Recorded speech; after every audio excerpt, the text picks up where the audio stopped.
A Cidade Alerta mostra com exclusividade um caso que desafiou as autoridades, polícia e justiça.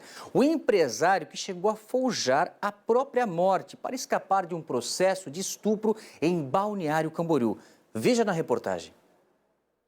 Um empresário de 53 anos, bem-sucedido, com comércio nas cidades de Balneário Camboriú e Camboriú. É assim que a polícia descreve Marcelo de Oliveira Dana. É a mesma impressão que ele passa para quem o conhece de vista. O que não passava pela cabeça de ninguém é que ele estava morto. Tudo começou quando o nome do Marcelo apareceu de forma inesperada em uma investigação da primeira delegacia de polícia de Itajaí, ainda no ano passado. Até então, a polícia nem sabia que ele respondia um processo por estupro de vulnerável em Balneário Camboriú. Mas no momento em que o homem consegue um documento de identidade no nome de outra pessoa, o radar da polícia acende. A informação inicial era de uma pessoa já conhecida no meio da polícia por participação em diversos outros crimes. Na ocasião, a gente sequer sabia desse processo de estupro, tá? De estupro de vulnerável. E nós deixamos a coisa correr, simplesmente para saber até onde isso vai.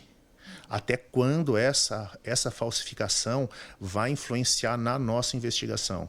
A ousadia de Marcelo fica clara quando ele obtém o documento fraudulento de identificação. A polícia não sabe como, mas ele conseguiu uma certidão de nascimento de um catarinense nascido em 1978, que morreu ainda criança. Acontece que esse óbito não foi registrado no cartório. Marcelo, então, se apropriou dessas informações e foi até o Rio Grande do Sul para emitir uma identidade em nome de Dácio. Sem a presença de foto na certidão e sem as impressões digitais cadastradas no estado gaúcho, os registros não cruzaram com os de Santa Catarina. E assim, a Secretaria de Segurança Pública do Rio Grande do Sul foi induzida ao erro e emitiu o novo documento. O empresário se apropriou da identidade de Dácio. Abriu contas em bancos, conseguiu cartões de crédito e, em junho, viajou com o nome falso para o Nordeste. Ao mesmo tempo, ele continuava usando o nome verdadeiro. Inclusive, fez financiamentos de imóveis e seguros de vida. Tudo isso pensando no plano principal. Aqui, essa história mirabolante ganha um novo e assustador capítulo. 9 de agosto de 2024. O cartório de Camboriú registra a morte de Marcelo, que teria acontecido às 4 horas da tarde, como mostra o documento. Na causa da morte, infarto do miocárdio. No local, Rio do Meio. Na certidão de óbito, diz ainda que Marcelo foi sepultado no cemitério Jardim das Acácias, em Camboriú. Acontece que não há túmulo, não há caixão, não há morto, porque Marcelo está vivo.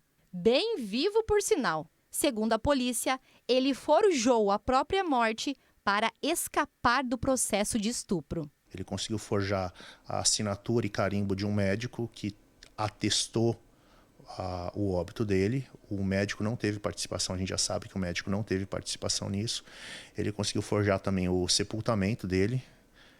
Estamos investigando, avaliando se a funerária faz parte desse esquema todo ou não. Com isso, ele inseriu a informação do óbito no sistema.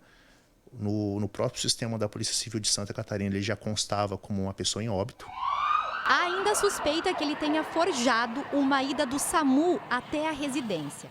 Com a certidão de óbito em mãos, Marcelo burlou todos os sistemas de identificação de Santa Catarina e conseguiu fazer com que os processos criminais em que é acusado de estupro de vulnerável fossem interrompidos. Além de se livrar de uma acusação, Marcelo ainda teria tentado obter lucro por meio dos seguros que fez, onde as cláusulas previam a quitação das dívidas em caso de morte. O empresário estava convicto que o plano daria certo e só esperava a finalização total do processo e das fraudes bancárias para fugir para o Nordeste de acordo com a investigação. Mas graças ao trabalho rápido e integrado das polícias civil e federal, o plano caiu por água abaixo. Nós estamos aqui no bairro Meia Praia, em Itapema, em frente ao prédio em que o Marcelo estava morando há alguns meses.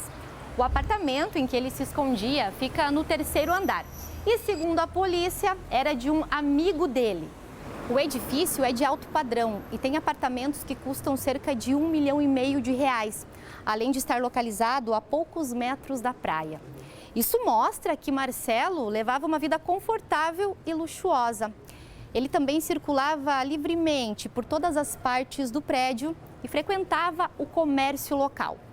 Aqui, ele se apresentava como Dácio e ninguém imaginava o que estava por trás dessa história toda. No dia 19 de novembro, a polícia montou um cerco no prédio e Marcelo foi preso.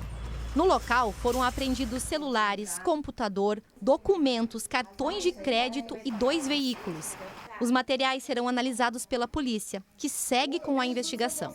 Agora ele responde pelo crime de estupro, pela morte forjada e outros crimes. O advogado de defesa de Marcelo alega que ele forjou a própria morte por conta de ameaças que vinha sofrendo.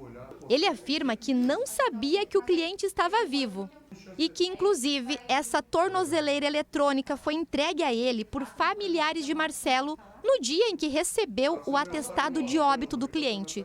O suspeito usava o dispositivo porque respondia por crime de receptação. Você acreditou que ele estava morto? Claro, senão não teria juntado. Eu pesquisei antes, né? Eu olhei, tanto quanto eu, como promotor e como a juíza. Passou por várias instâncias para chegar à conclusão de arquivamento. Ele falou que estava sendo ameaçado e por isso que ele forjou a própria morte.